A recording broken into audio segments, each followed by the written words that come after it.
Yeah. What have we had so far? Uh, Mr. What's his name? Utterson is a lawyer, and he has recently discovered that one of he's the executor of someone's will, and that person is Dr. Jekyll, and he has recently learned that Dr. Jekyll has left all his things to a Mr. Hyde, and he's found out that Mr. Hyde is not a very nice chap, who hurts little children in like the most classic case of he kicked the dog character stuff ever. Do you all know what I'm talking about when I talk about the he kicked the dog thing? There's a writer's trope where if you want to show that someone is a bad person, you make them hurt a child or an animal early on, and then the readers go, aha, this is a bad person. And that's what happened with Hyde. Um, that's my nerdy thing for the day. Shall we read this chapter? That's where we're at. And he went and he had a chat with Dr. Jekyll, and Dr. Jekyll was like, no, everything's great. You should just protect Mr. Hyde because he's valuable to me, or something along those lines. Um, he's getting double sounds over there. You see, that's why he's closing the door. Yeah, let's go.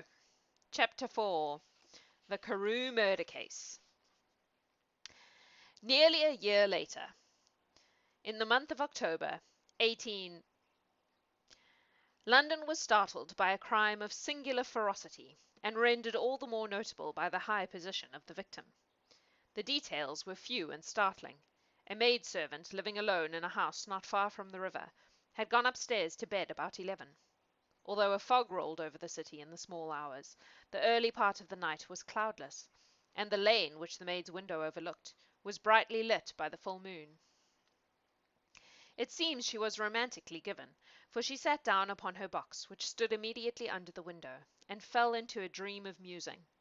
Never, she used to say with streaming tears when she narrated that experience, never had she felt more at peace with all men, or thought more kindly of the world. And as she so sat, she became aware of an aged and beautiful gentleman, with white hair drawing near along the lane, and advancing to meet him, another and very small gentleman, to whom at first she paid less attention. When they had come within speech, which was just under the maid's eyes, the older man bowed and accosted the other with a very pretty manner of politeness. It did not seem as if the subject of his address were of great importance. Indeed, from his pointing, it sometimes appeared as if he were only inquiring his way. But the moon shone on his face as he spoke, and the girl was pleased to watch it. It seemed to breathe such an innocent and old-world kindness of disposition, yet with something high, too, as of a well-founded self-content. Presently her eye wandered to the other, and she was surprised to recognize in him a certain Mr. Hyde, who had once visited her master, and for whom she had conceived a dislike. He had in his hand a heavy cane, with which he was trifling, but he answered never a word, and seemed to listen with an ill-contained impatience.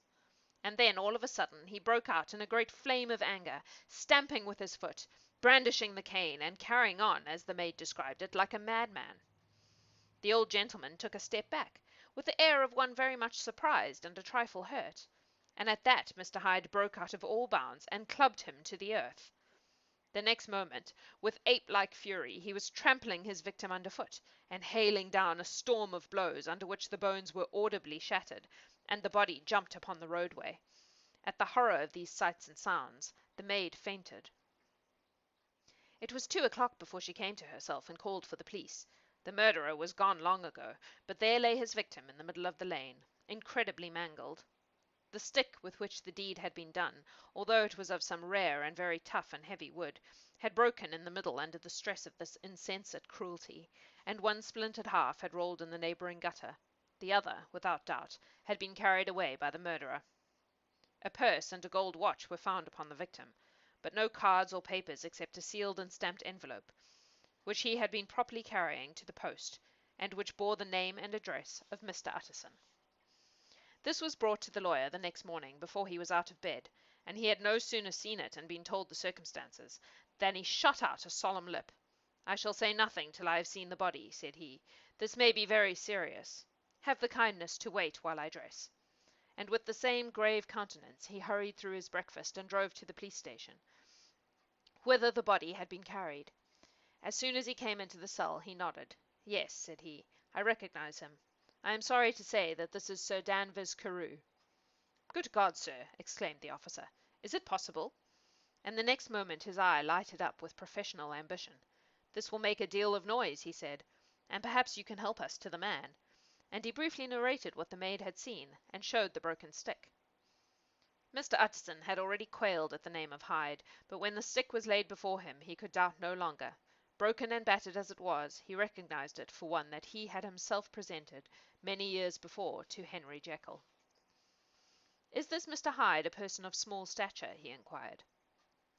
"Particularly small, and particularly wicked-looking is what the maid calls him," said the other. Mr. Utterson reflected, and then raising his head, "If you will come with me in my cab," he said, "I think I can take you to his house." It was by this time about 9 in the morning, and the first fog of the season. A great chocolate-coloured pall lowered over heaven, but the wind was continually charging and routing these embattled vapours, so that as the cab crawled from street to street, Mr. Utterson beheld a marvellous number of degrees and hues of twilight. For here it would be dark like the back end of evening, and there would be a glow of a rich lurid brown, like the light of some strange conflagration. And here for a moment the fog would be quite broken up, and a haggard shaft of sunlight would glance in between the swirling wreaths.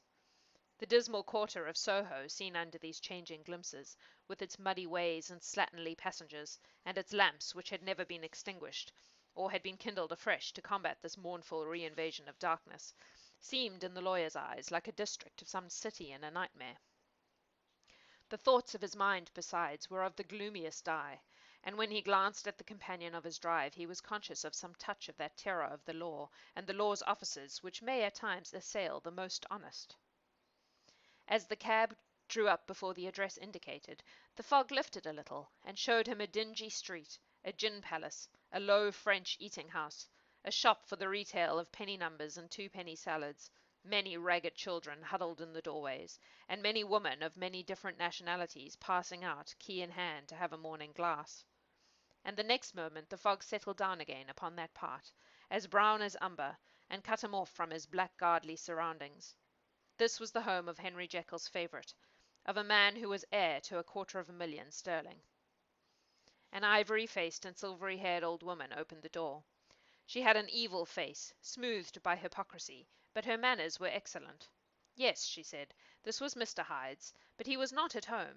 He had been in that night very late, but he had gone away again in less than an hour. There was nothing strange in that. His habits were very irregular, and he was often absent. For instance, it was nearly 2 months since she had seen him, till yesterday. "Very well, then. We wish to see his rooms," said the lawyer. And when the woman began to declare it was impossible, "I had better tell you who this person is," he added. "This is Inspector Newcomen, of Scotland Yard." A flash of odious joy appeared upon the woman's face. "Ah," said she, "he is in trouble. What has he done?" Mr. Utterson and the inspector exchanged glances. "He don't seem a very popular character," observed the latter. "And now, my good woman, just let me and this gentleman have a look about us."